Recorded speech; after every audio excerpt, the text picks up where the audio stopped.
pushed back the show start times, both here and in Denton. Second, no uniforms, light clothing only.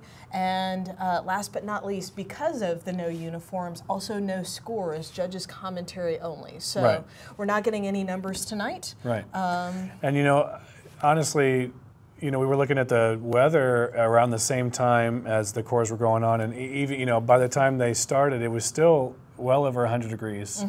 And you know that turf is hot. Absolutely. You know what I mean? And so even when Boston went on, just at the end there, it was still 90 degrees in Belton. So, I mean, you know, even with the sun down, it's still unforgiving. Yeah. So glad we did it this way.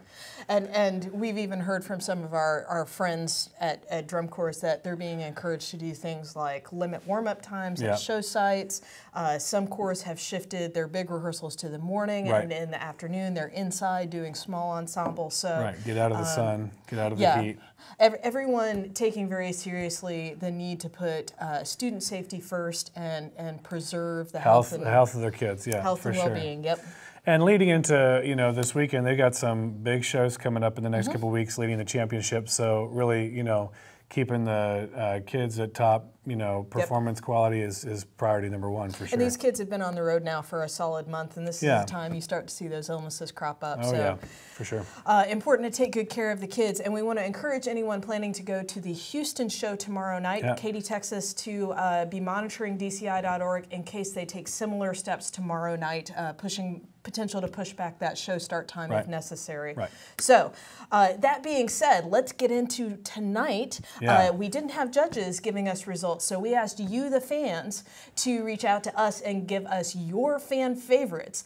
Stephen, let's see who the fans voted for. And this was exciting. We had a lot of participation here, and it looks like it was overwhelming. Almost half of the voters tonight choosing Spirit of Atlanta for their fan favorite this evening, which was, you know, I totally agree. Just what a great show, what a great performance by Spirit.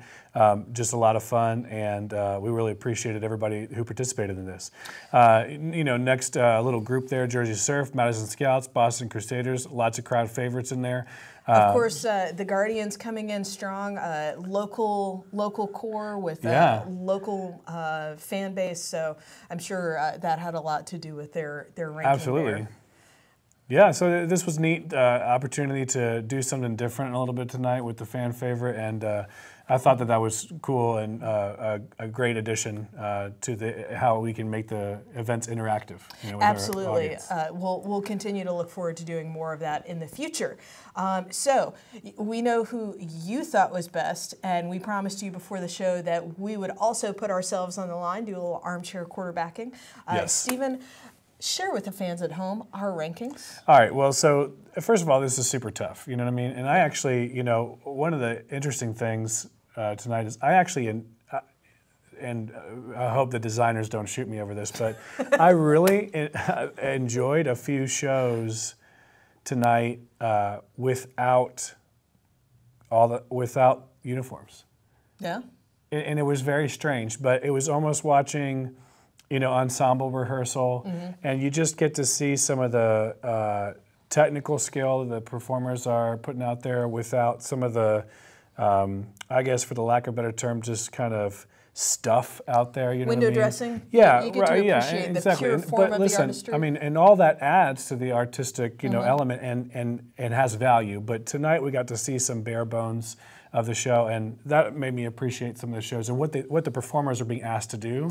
Absolutely. A little bit more. So, you know, I think kind of where I landed, my top 5 I shared earlier, and I'm going to stick to it. It was Boston, Blue Stars, Spirit, and Madison, and then Pacific Crest. And that Spirit and Madison debate that we disagreed on, I honestly, Madison was good tonight, and that could have gone either way had it been scored. You know what I mean? I can see where both. I thought Madison's color guard was fantastic, especially battling the Texas wind. Well, you know, again, another thing. Welcome to Texas. It might be really breezy and windy outside. It's still 90 degrees. And then in the next half, I thought Oregon Crusaders was right there below Pacific Crest. I thought Genesis had a great run tonight. Very interesting, cool show. Seattle Cascades, Jersey Surf, Pioneer. all great performances tonight. That's where I saw it. If I, had I seen a ranking, I would have kind of put it there. Okay, and then of course, winning open class is the Guardians. Yeah. Our one and only open class representation. But also lots of fun to see that local group. And like many open class corps, they look a little different from some of the world class groups because they've only been rehearsing together for 3 or 4 weeks. So a lot more to go for them. And then cool to see a new sound sport group, Compass, coming out of Midland, Texas. I enjoyed them. And, Midland, I didn't think anything, existed there except for big oil, you know what I'm saying, and dust. But a great group. I really enjoyed their performance. Yeah, absolutely. Yep. Kids playing drums and bugles and spinning flags happen all over the country, All over. Even where there's surprises big oil. Me still. Yeah, even big oil.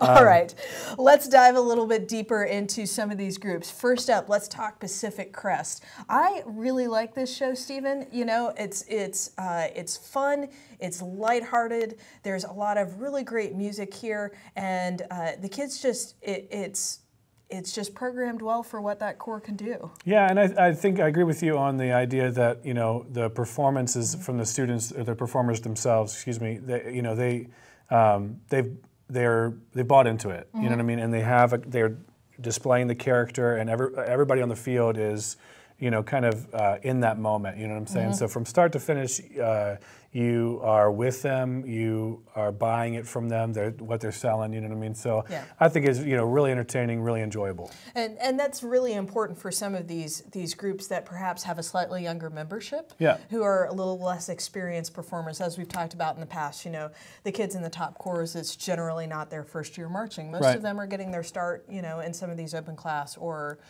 say the 12 through 20 something groups. So really enjoyed Pacific Crest tonight. And then we go to Spirit of Atlanta. I know you love this show, so tell me all about what you like about this show. Well, first of all, I thought the corps themselves, they sound fantastic, and they they have a great book that they're delivering well. Other than the color guard, again, some wind issues on the field tonight, but they pushed through it. The doors kind of had to deal with the wind a little bit as well, but I think they used the space release just so well with the doors and the red and black, just contrasting color when they switch. It just really changes the texture of the field, and they do a really good job of creating those moments. So I just really enjoyed the show. I'm excited to see it again, actually in uniform, because I think this is one of the corps that has something really interesting to offer there. And I just see this show continuing to get better. Stephen, I have to say that the doors do remind me of a certain iconic London piece of geography. You know what that is? No, I don't. The red London phone box. Oh, like a telephone booth kind of? Yeah, absolutely. Yeah, I can see that, yeah. I think that the door knock-knock jokes aren't done, though. You know what I mean? Like, I think we still have tons of legs for the knock-knock jokes for the rest of the season. You got any new ones I'm for excited. us tonight? I'm going to simmer on that a little bit, but yeah. Okay, a little too late for knock-knock jokes right now. Yeah, too late for knock-knock jokes. Yeah. All right, let's move on to Blue Stars. This show has a lot of legs, so to speak, or perhaps a lot of hammers is something that would be a better phrase to say. Would you like to speak about the Blue Stars first? Oh my goodness. Should I? Well, let me tell you something. First of all, especially early season, when you first see them come out, they have so much on the field, and they're doing so much. The color guard, the percussion, the brass, everybody. There's the vocabulary, the content is so high that you almost don't know what to look at first. You know what I mean? And so as you digest the show throughout the season, you can really start to appreciate the little nuance and detail that they've put in to making this production, super fantastic, and to fit the theme that they're trying to go for here, this Carpenter theme. And so I enjoyed not seeing actually the uniforms on them tonight. I kind of just taken that away. They kept the tool belts. Right, yeah, they did keep the the kind of prop aspect of their uniform, but just kind of taking some of that away, and just so we could see what the kids are doing a little bit clearer in my mind. At least, it was. I enjoyed that. You know what I mean? So huge appreciation for what the kids are being asked to do there. Lots of content. Yeah, anytime you have that many aspects of a show that the kids have to manipulate, the performers, many of them are actually adults, have to manipulate, it's going to take a long time to refine because there's only so many hours in the day. You're traveling a lot of them at this point in the season. So I think that show, it has legs, so to speak. It's going to continue as it gets more refined to be more readable for the judges, and it's going to continue to be rewarded in the score as it gets better and better. So I think it's a really fun show, and I dig the music as well as all of the trappings. Just getting better and better, absolutely. Absolutely. Sure. Madison Scouts, I know this wasn't your favorite perhaps in the pre-show, but I like a lot of aspects of this show. I think the prop is really artistic. I liked that they were able to bring out the blue-red contrast, even though they weren't in their full uniforms tonight, to let us continue to appreciate how they develop that contrast throughout the show. Still a few performance issues they need to get ironed out. Yeah, I think, first of all, I thought they had a great performance tonight. This was a better Madison Scouts this evening, and they're getting better throughout the season for sure. I think the flugelhorn soloist is just awesome, and I think she does a great job, kind of bringing that character to life throughout the show. Not only musically but visually. And for those who don't know, having that female flugelhorn soloist is pretty big. I think it's the third time in Scouts history that there's been a female member? I believe so, yeah, and the first horn player. Yeah, right? First instrumentalist. So, I think that the show, like you said, I think there's some, transitional things that they're going to still have to work on, iron out, but the core is getting better. I thought the color guard was really good tonight, actually, and but the show is continuing to get better and better, and so I think we're going to again. What I said was that core has fight, right? Absolutely. And I think that's what that showed tonight, for especially sure. it being the organization's 80th anniversary. Oh, yeah. Not to harp on that, but that always has a certain Meaningful. motivating factor. Absolutely. Last but not least, Boston Crusaders. We got to see the new ending tonight. Yeah, there was some cool stuff at the end that was definitely a little bit different. The BAC and the poles in the back corner, and the core ending where they started with the conch shell as well, and just really truly playing up the theme as much as possible. Other the performers did a great job. I was a little disappointed they didn't take my advice about ripping up their uniforms, but call me, Boston, if you have any more ideas. I'm available. But the core was just fantastic tonight, and just what a huge jump in just the quality of what the core was doing on the field tonight. Just awesome job all around. You would qualify that as advanced level demand for sure. Yeah, I mean, now we're in the top 6. Yeah. And they've been in their top 6 all season so far, and there's a reason why. Yeah. You know what I mean? Because of performances like that. So, I think that as far as the rankings and where they're going to end up, who knows? It's just especially that top 6 is going to be so hard to figure out what that puzzle is right now. Where everybody's going to land. But going into Saturday, it's going to be cool to see where that ends up on Saturday. But I mean, Boston, what a great show, what a great performance tonight, and exciting season for them for sure. And they will not be the only group in that top category that is adding content, that is continuing to evolve their presentations. So it's going to be an exciting couple days. First we have the last year's top 8 in the Tour of Champions event in Katy tomorrow, and then Saturday, big day, first time we get to see all of the world-class cores and a good number of Sound Sport and open class groups as well. Saturday in the Alamo Dome. Yeah, DCI Southwestern. Yeah, and just that's kind of like a big barometer for the season. To kind of see like, okay, who's in a little bit more trouble than they thought they were. Who's kind of solidly in there. And then we kind of get to see again who we think are going to be the top 3. you know, and who knows what the flip-flop's going to be? Is it going to be locked in? Is it going to flip-flop around still between now and finals? Who knows? But that's what makes it exciting, yeah? Absolutely. So to prep the fans, let's take a look at the current DCI top 15 rankings. So just a quick note that these will not change tonight. There were no scores awarded in Denton or in Belton tonight, so this average will stand at least until tomorrow night.